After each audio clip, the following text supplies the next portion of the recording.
Hi everyone! Today I'm going to take you guys on a little trip to my very first visit at a Books A Million store.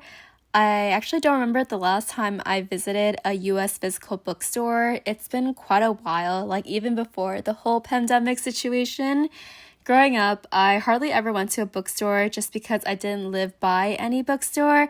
I mainly went to the library at my school or a local library to get my books. And usually for book purchases, I would get them at anime conventions or just online shopping. So to me, it's a rare occasion to visit a physical brick and mortar store. The reason why I'm visiting a Books A Million store today is because I actually have a BAM membership.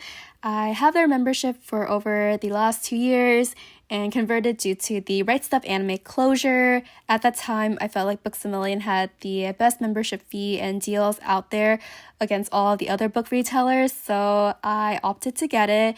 And nowadays, about 70% of my books come from Books A Million, while the remaining percentage is from deals or sales I see from other retailers whenever there is a good sale out there.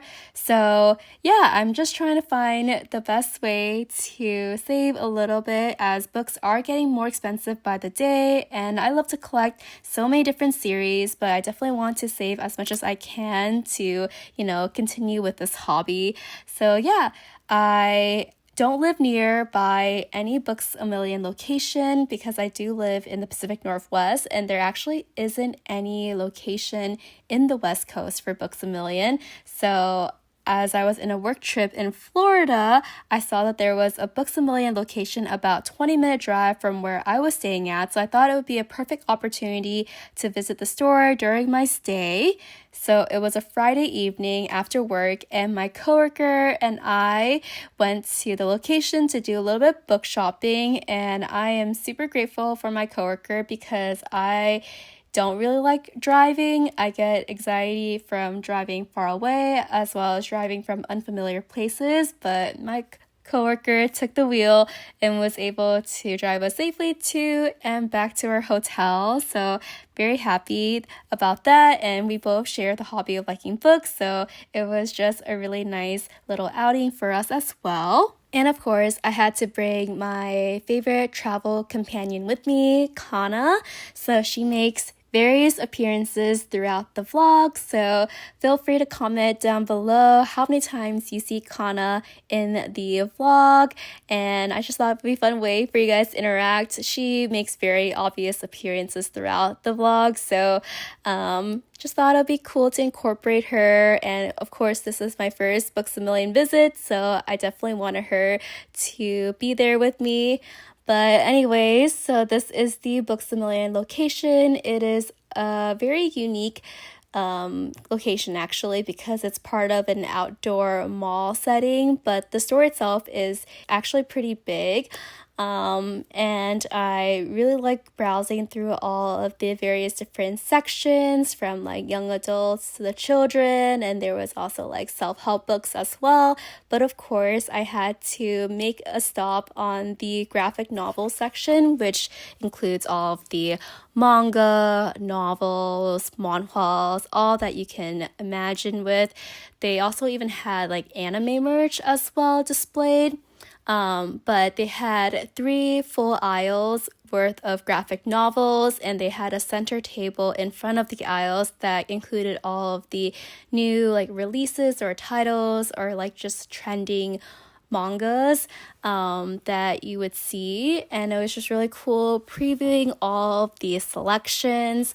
As someone who primarily just online shops, you have pretty much the whole catalog of books at your disposal, but at a brick and mortar store, the selections are limited just due to shelf space. And so I'm always very curious to see what retailers think they should have display on and like what books are available if you're just shopping in person. But this experience overall was such a meaningful time for me because as someone who just loves reading books, it was just fun to browse and see what volumes were out there. I even had a chance to look at volumes that from series I would never really take a look at just because when I'm online, I can only see the cover, so I definitely am someone that may or may not judge a book by its cover, but because you're at a physical store, you can actually flip through the volume, read a little bit about it, look at the art style. So it really gave me that kind of impression that I feel like I would miss out if I was just shopping online. And obviously, when you are online shopping, you just add the books you want to the cart and hope that, you know, the person packaging your order will actually give you a good book and, like, you know, well conditioned, not damaged or dent up in any ways. But at a physical bookstore, you have the option to choose if you want the book or not based on the condition. And so I was, you know, being very selective. It was just a whole nother experience that I really enjoy as an avid book collector. But anyways, it was just so fun being able to browse. Myself and my coworkers spent about over an hour just going through the whole entire bookstore. And what was awesome about being able to visit a Books A Million location was that they actually have a lot of in-store coupons and deals that you can take advantage of. And as someone that doesn't live near a physical store, I have been waiting for the moment to actually use the coupons as well. So I'm really happy that I was able to take advantage and really make some savings for this trip as well. So I hope you guys enjoyed this little mini vlog of me visiting a Books A Million location for the first time, and as you can tell, I was very happy. Alright, so I am back from my trip to Florida, and again, I'm just really happy to be able to visit the Books A Million storefront in a physical location and grab a couple of new volumes that I was very interested in. So yeah, they are all here. I got a couple selection of new titles as well as some continuing volumes. So without further ado, let me show you guys each of the new books that I got. To start off this haul, I have volume 2 of Sheltering Eaves, and I was really excited to grab this copy at my Books A Million location because I bought volume 1 a couple of months ago, and unfortunately for that volume, it ended off on a cliffhanger, so I was kind of desperate to find out what would happen next.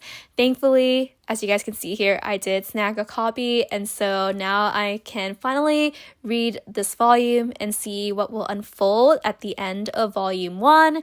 But this is a series I am extremely invested in. I love the premise of the story, and the main two leads, Yoro and Shinjaku, are just very insightful and interesting characters. So yeah, I'm really excited to read the second volume. The third volume is actually out by the time I am sharing this video, so I will need to snag that copy so that I won't be on another cliffhanger the next volume.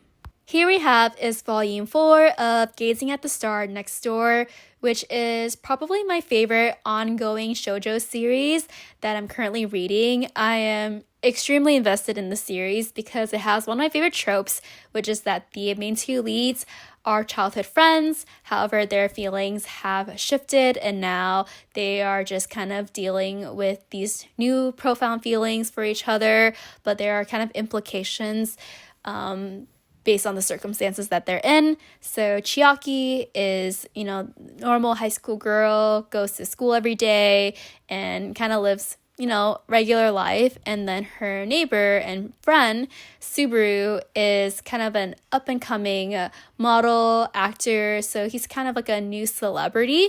So both of them have some sort of feelings for each other, but they can't express it or like suppress it because of just the consequences of having a relationship when you're a celebrity and a regular girl. And so, yeah, there's just a lot to unpack, but it is a series I am thoroughly enjoying, and I'm very happy to have this new volume. Next up we have is volume 3 of The Perks of Being an S-Class Heroine. I haven't talked about this series all too much on my channel, but this has to be one of my favorite ongoing manhwa series at the moment. The premise of the story is just absolutely entertaining and adventurous. I love the main character of the series, Eilette. She just has a great sense of humor, extremely smart and witty and also strong. She also has pink hair, so basically checks all my boxes when it comes to loving a main protagonist of a series. The characters in this series are just so cool as well. We have like the male lead, he is really cute, as well as all of the gods that Eilette interacts with in her head. And her family is also really cool. She has really good friends. So on the cover for volume 3, we have Bia, which at first you wouldn't think she would be a friend with Eilette, but their friendship is just so cute.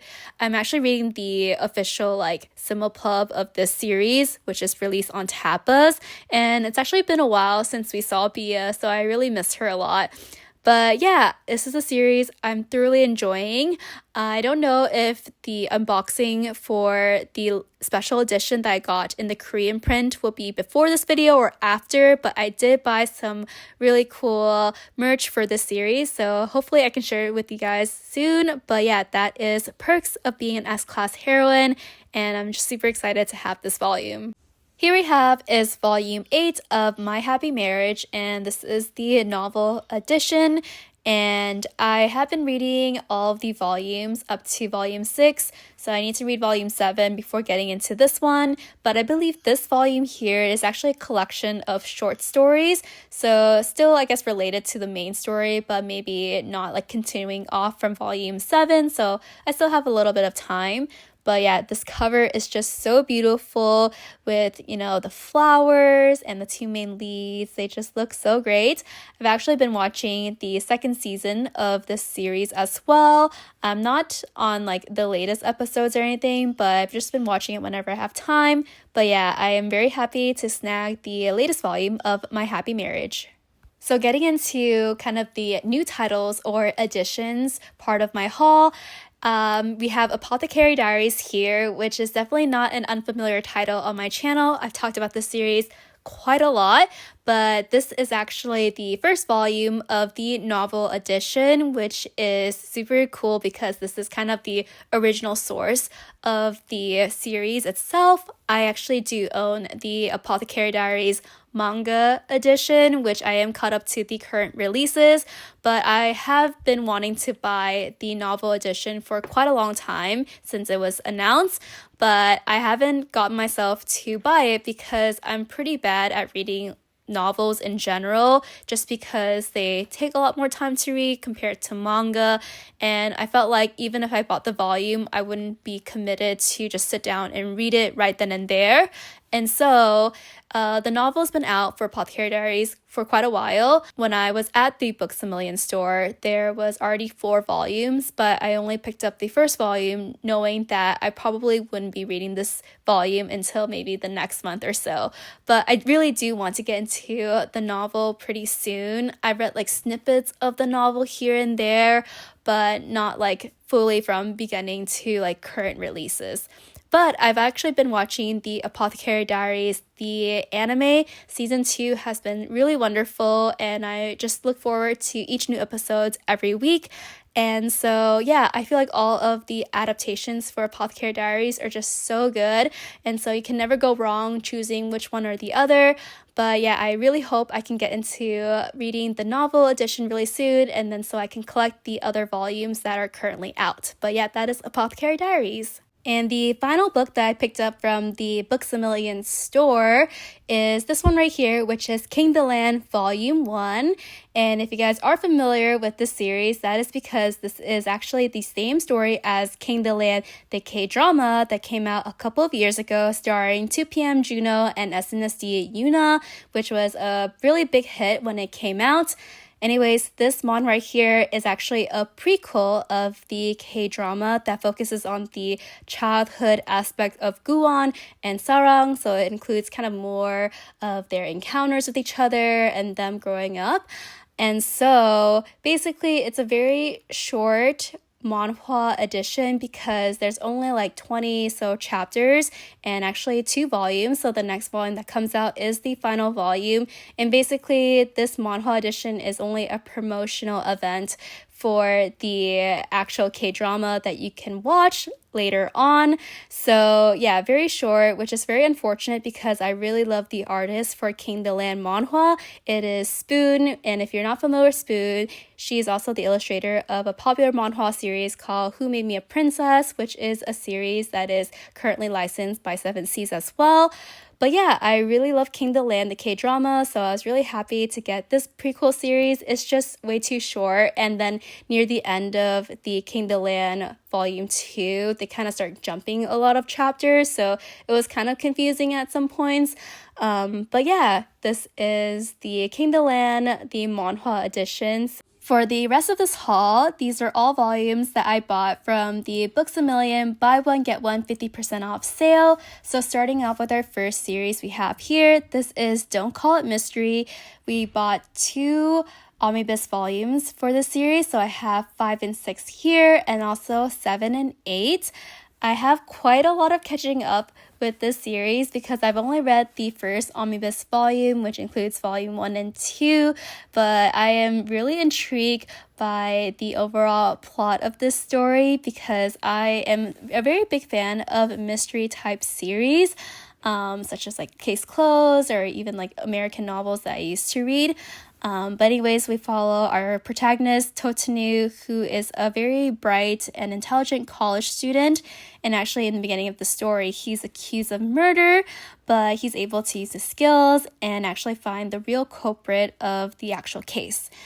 Basically, the series is kind of like episodic in ways where the main protagonist is faced with different cases that he encounters during his daily life. So it's really cool to see kind of the different mysteries that are involved and just kind of following our protagonist that way.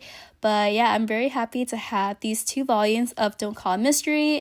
Next up we have is volume 21 of Queen's Quality. I am such a huge fan of the series because of the fantastic lore and character building that the series has.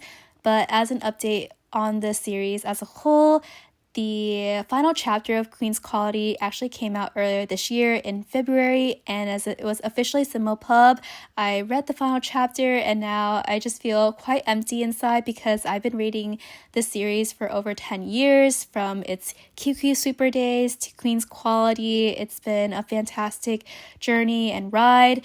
I am such a big fan of Kyosuke Motomi as well because I've been reading her works since Beastmaster and Dengeki Daisy, so QQ Sweeper and Queen's Quality was no exception.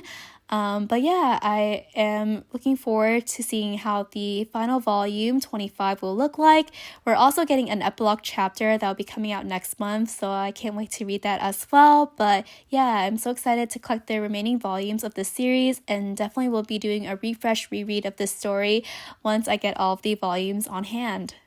Here we have is volumes 2 and 3 of Neighborhood Story, and these are actually omnibus editions, and so they contain 2 volumes in one. So we technically have volumes 3, 4, 5, and 6, and the next omnibus volume, volume 4, will be the final one as the entire story is only 7 volumes long. Anyways, I really love the overall appeal of this manga volume because, as you can see here, the French flaps are uniquely cut out, and I love the little designs on each of the flap as well. And the omnibus volume comes with tons of color pages, which is so nice to see because Ayazawa is a talented artist, and I just really love seeing her art in color. They're just so pretty, and I feel like the overall like aesthetic to these manga volumes are just so pleasing to the eye, so I'm really happy to have these on my shelves. Anyways, I read Neighborhood Story quite some time ago, probably in middle school, so I don't remember too much about the story, but basically it follows our main protagonist. Her name is Mikako. She is aspiring fashion designer and kind of wants to build her own clothing brand. She also has a childhood friend, and he's a neighbor to her, Sutomu. So she actually ends up having feelings for him, but then he becomes popular at school because he resembles to a popular singer named Ken, who's also another character in Ayazawa's other work called Tenshi Nanka Janai. That series actually hasn't been officially licensed by any company yet, but I have a feeling that Viz will maybe license it in the future because they have been licensing a lot of Ayazawa's work, and since last quarter I believe just ended, I feel like this will be a next series that they would choose for Ayazawa's work. And so yeah, I'm very happy to have these 2 volumes for Neighborhood Story, and I definitely need to get the last volume, which I believe is already out. So yeah, that is Neighborhood Story. And last but not least, we have our final series for this haul. I actually have 4 volumes for the First Night with the Duke. We have volumes 4, 5, 6, and 7. And actually, this is the final volume of the series as well. So I am done collecting the First Night with the Duke as well. Anyways, the reason why I actually have 4 volumes for this series is because I actually ended up panic buying the 4 volumes, which is not really my intention. I was going to buy all the volumes anyways, but a particular circumstance happened, and so I just had to order them, like pre-order the last 2 volumes as well. So anyways, I actually read the First Night with the Duke a while back because it was officially licensed on the Webtoons app digitally. So read the full story. It was fantastic. I just love the romantic development between Ripley and Zeronis. They went through a lot of ups and downs with their relationship, as Ripley was actually transmitigated from the modern world to the story that she has read, and she just never felt like she belonged with Zeronis just because of her character status. However, Zeronis is a very faithful man, and he just always, try to make sure that Ripley is truly the only person for him. So I just really love their relationship and their development throughout the course of the series. Quite a lot of challenges, but we made it. Anyways, to give you guys some context, NetComics is actually a publisher that officially licensed the series physically. They're actually mostly on like a mobile app where they digitally license a lot of manhwas in English as well. But at the end of last year, they actually announced their closure of the business on the mobile app. And so at that time, only volume 5 was out. And so we were not sure if volumes 6 or 7 would come out due to the closure. And so I bought the 2 volumes that were already out, volumes 4 and 5, and then pre-ordered 6 and 7 just in hopes that things could be better. And thankfully, I made the right decision because they actually went ahead and still printed the last 2 volumes, and they came out right on schedule. So I'm very glad to have all these volumes, no out of print volumes to worry about. And this is a series I thoroughly enjoyed, so I'm very glad to have it. I'm definitely going to do a reread of this story now that I have all of the volumes in physical print. And so we'll do a little bit of a read along sometime in the future. But yeah, that is the First Night with the Duke. I'm so happy to have these volumes. And also, that wraps up our haul for today. I hope you guys enjoyed seeing me visit my first Books A Million location, as well as this was my first time vlogging my experience visiting a brick and mortar bookstore. It was a very meaningful experience for me as someone who doesn't really visit bookstores in person and someone that frequently online shops most of her collecting journey. I just had such a great time seeing the bookstore person, as well as like reading through tons of volumes and browsing along. So yeah, I hope you guys also enjoyed listening to me share my commentary on all of the books that I got from my Books A Million store haul, as well as the buy one get one 50% off sale, some really cool new volumes, as well as new pickups that I got from new series. So yeah, thank you guys for watching this video, and I will see you guys in my next one. So until then, take care. Bye!